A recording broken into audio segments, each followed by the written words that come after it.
Jika kegagalan Anda terus berulang dan Anda mencurahkan sebagian besar waktu dan energi Anda untuk menjadi yang nomor satu, Anda mungkin perlu mempelajari pola pikir yang baru, mendahulukan orang lain.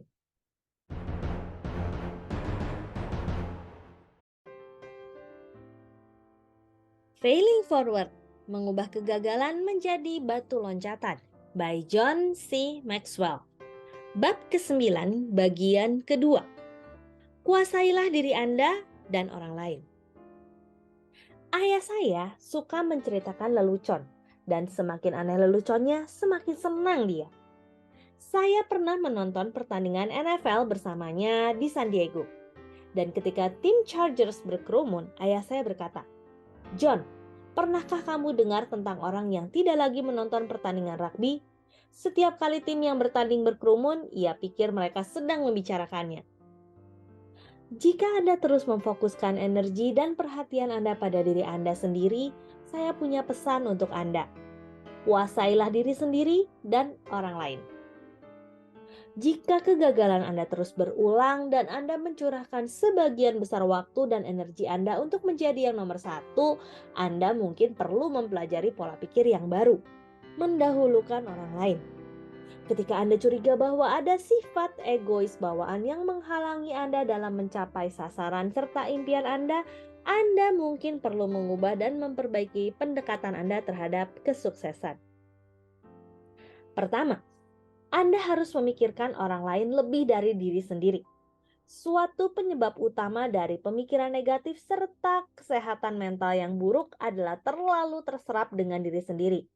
Ujung-ujungnya, selain melukai orang-orang di sekeliling, sikap mementingkan diri sendiri juga melukai diri orang itu sendiri.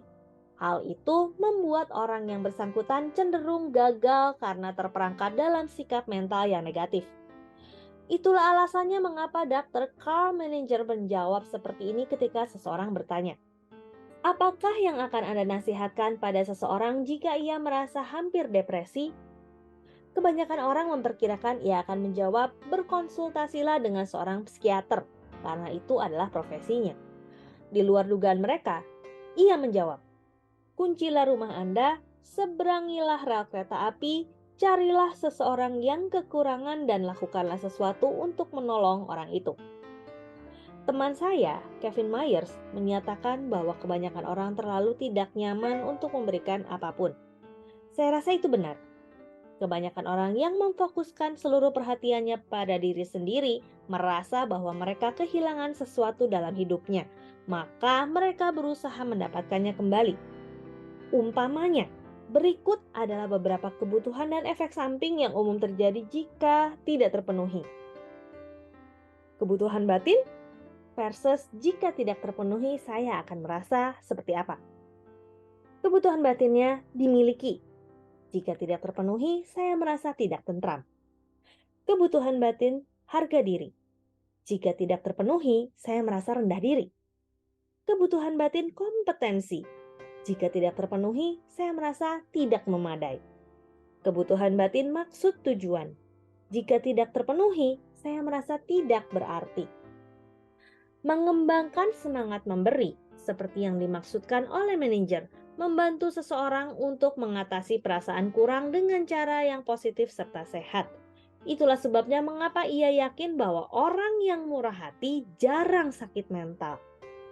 Orang tidak akan terlalu memfokuskan perhatiannya pada diri sendiri jika ia berusaha membantu orang lain. Demikian Failing Forward bab ke-9 bagian kedua. Saya Roswita Anggraini, sampai jumpa di bagian selanjutnya. Terima kasih.